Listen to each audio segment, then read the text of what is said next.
Imagine sailing along the American coast in the early 1700s, and suddenly, on the horizon, a ship appears with black smoke curling from slow fuses tied into the captain's beard. His name was Edward Teach, but the world remembers him as Blackbeard. Known as the most feared pirate of the Atlantic, Blackbeard terrorized sailors, merchants, and even colonial towns. This is the story of how one man turned himself into a living nightmare, leaving his mark on American history forever. Blackbeard wasn't born a pirate. Edward Teach likely came from Bristol, England, a bustling port where tales of riches in the New World spread quickly. Like many young men, he sought adventure and profit across the Atlantic. After serving as a privateer during the War of Spanish Succession, Teach discovered the wealth that could be seized at sea. The transition from legal raider to outlaw pirate was a short and tempting step, and Edward Teach took it without hesitation. By 1717, Blackbeard was no ordinary pirate. He captured a French slave ship, refitted it with 40 guns, and renamed it the Queen Anne's Revenge. This vessel was a floating fortress, unmatched in firepower, and soon became the terror of the seas. With his flag flying high, Blackbeard commanded a fleet that roamed the Caribbean and the American coast, capturing vessels and striking fear into every sailor who crossed his path. Part of Blackbeard's legend came from his terrifying appearance. Before battle, he tied slow-burning fuses into his thick black beard, which smoked and sparked around his face like a demon emerging from fire. Combined with his towering figure and piercing eyes, this made him seem almost supernatural. In truth, it was psychological warfare. Sailors often surrendered without a fight, believing they were facing a monster rather than a man. Unlike many pirates, Blackbeard often preferred intimidation over violence. He understood that fear was more powerful than brute force. If a ship surrendered quickly, he could take its cargo without spilling blood. This not only preserved his reputation as a ruthless pirate, but also kept his crew strong and ready for the next target. Blackbeard knew how to play the role of villain to perfection, and the world believed it. One of Blackbeard's most notorious actions took place in 1718 when he blockaded the port of Charleston, South Carolina. For nearly a week, he and his men captured ships at the harbor's entrance, holding their crews hostage. He demanded a chest of medicine in exchange for their release. The city complied, and Blackbeard sailed away with his spoils. This bold move cemented his reputation as a pirate who could challenge entire colonies. Blackbeard's blockade of Charleston shocked the American colonies. Never before had a pirate brought a major city to its knees. Merchants, sailors, and governors realized that piracy was not just a nuisance, but a true threat to trade and security. News of Blackbeard's daring act spread quickly through the colonies, fueling his legend and making him the most wanted pirate along the eastern seaboard. Despite his terrifying reputation, there are no records of Blackbeard ever killing a hostage. This contrast between image and reality added to his mystery. Some believed he was a cruel monster, while others saw him as a cunning trickster who preferred manipulation over murder. Regardless of the truth, his ability to inspire fear kept him at the top of the pirate world without always needing to spill blood. Blackbeard's power depended on his crew. Pirate life was surprisingly democratic compared to the world on land. Crews voted on major decisions, shared loot, and often chose their leaders. But Blackbeard commanded not just with democracy, but with charisma.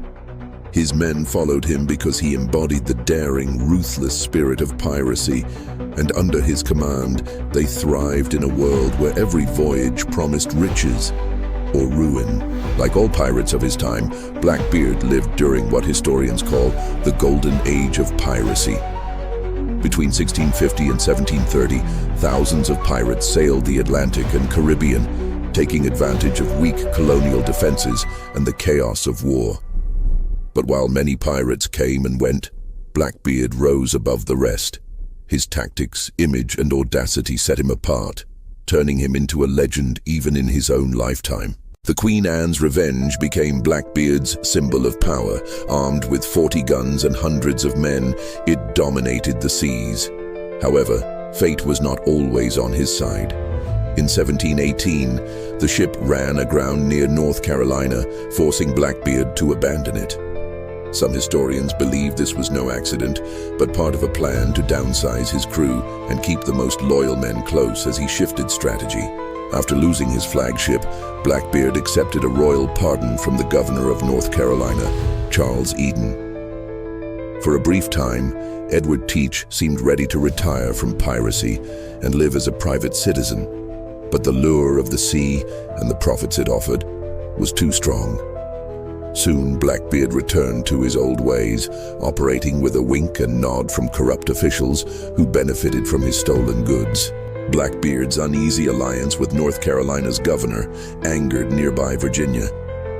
Merchants and officials there saw piracy destroying their trade, and they demanded action.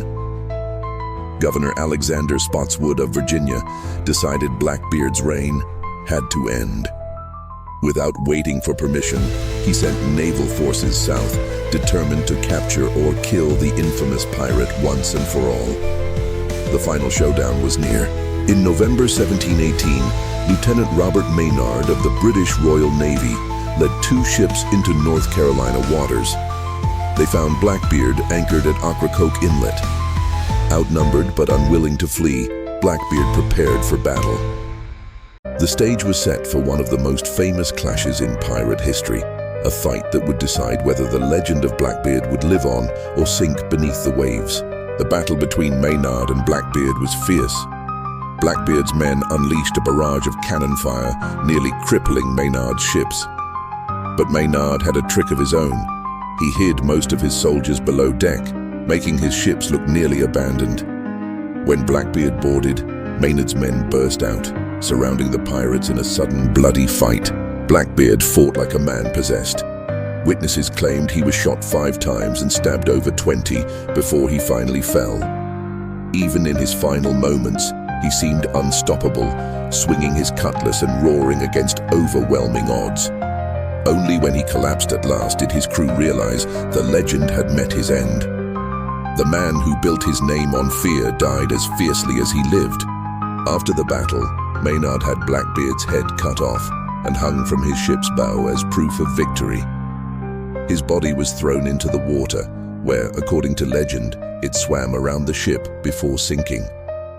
While this tale is almost certainly myth, it captured the imagination of the colonies, ensuring Blackbeard's story would never be forgotten. Blackbeard's death marked the decline of the golden age of piracy along the American coast. Colonial governments strengthened defenses, and the era of notorious pirates slowly came to an end. But Blackbeard's reputation endured. He became the symbol of everything terrifying, exciting, and mysterious about life at sea, long after the last pirate ships had vanished from the horizon. Today, Blackbeard is remembered not just as a criminal, but as a larger-than-life figure. His story has inspired books, films, and countless legends. The smoking beard, the fearsome stare, the blockade of Charleston, all became part of pirate mythology. Whether seen as a villain or a folk hero, Blackbeard remains the ultimate pirate in the American imagination. Blackbeard's reign lasted only a few short years, yet his legacy has lasted for centuries. From his terrifying image to his audacious blockade of Charleston, he turned himself into a legend of the seas. Even today, when people think of pirates, they picture Blackbeard first. His story reminds us how fear, myth, and history can merge to create an icon that still haunts the waves of the American coast.